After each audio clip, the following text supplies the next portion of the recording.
The fork slipped from my hand, clattering against a porcelain plate. But the sound was nothing compared to the silence that followed her words. A burden. That was what my son's wife had just called me, right there in the middle of dinner, her voice sharp enough to slice through the roast beef on the table. I looked up, and every pair of eyes froze on me. My son, David, shifted uncomfortably in his seat. My granddaughter fidgeted with her napkin, sensing the tension, though she was barely old enough to understand. And across from me, Anna, my daughter-in-law, sat stiffly, her lips pursed, as though daring me to object. I am 80 years old. I have fought in a war, worked half a century in a steel mill, and buried a woman I loved more than life itself. I have learned to carry grief, pain, and loneliness quietly. But I never thought I would live long enough to hear myself called a burden by the family I gave everything to. And yet I did not raise my voice. I did not slam the table. Instead, I leaned back, folded my hands, and said softly, "Anna, do you know what the word burden really means?" Her face palled instantly, and the silence in the room grew heavier. When Margaret, my wife, died 3 years ago, the house grew too quiet for me. The clock ticked louder, the nights grew colder, and every meal felt like a chore. David asked me to move in with him and his family, and though pride made me hesitate, I eventually agreed. At first, it was good. My granddaughter, Lily, loved having me around. We built puzzles, went on walks, and I told her stories about how her grandmother and I met at a county fair, where I dropped a pie in her lap and spent the next 50 years making up for it. But Anna never looked at me the way Lily did. To her, I was another mouth to feed, another chair at the table, another weight on her shoulders. She never said it out loud until tonight. It happened over the roast beef dinner. A small thing, really. I had asked if she could pass me the gravy boat. She sighed a long, weary sound and muttered, "God, you're such a burden sometimes." The words were not meant to explode like dynamite, but they did. My son's fork froze halfway to his mouth. Lily's eyes grew wide. And me? I felt as though someone had taken a chisel to my chest. I asked her gently, "Anna, do you know what burden means?" She looked startled. She hadn't expected me to respond. Her lips parted, but no words came out, so I continued. "A burden," I said slowly, "is something heavy you carry on your back, something you drag along unwillingly, something that slows you down and makes life harder. That's what you think I am?" Anna opened her mouth, but I didn't let her speak. "Let me tell you about burden," I said. "When David was 6 years old, he got sick with pneumonia.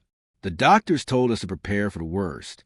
I carried him to the hospital in the middle of the night through a snowstorm, holding him close to my chest so he wouldn't feel the cold.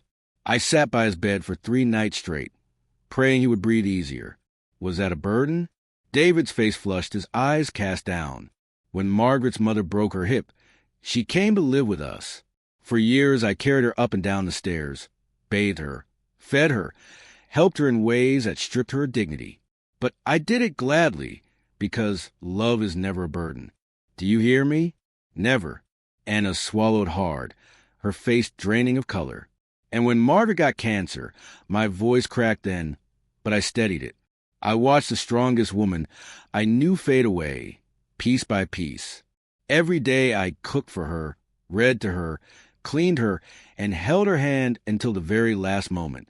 If love had weight, I carried mountains, but never once did I call a burden. The table was quiet except for the ticking of the clock in the hallway. Lily had tears in her eyes, though she didn't fully understand why. David sat rigid, shame written across his face. Finally, I said softly, "If being old and needing a little help now makes me a burden, then I pity the way you see family. Because family, Anna, is not measured by convenience. It is measured by love." Anna's fork slipped from her fingers.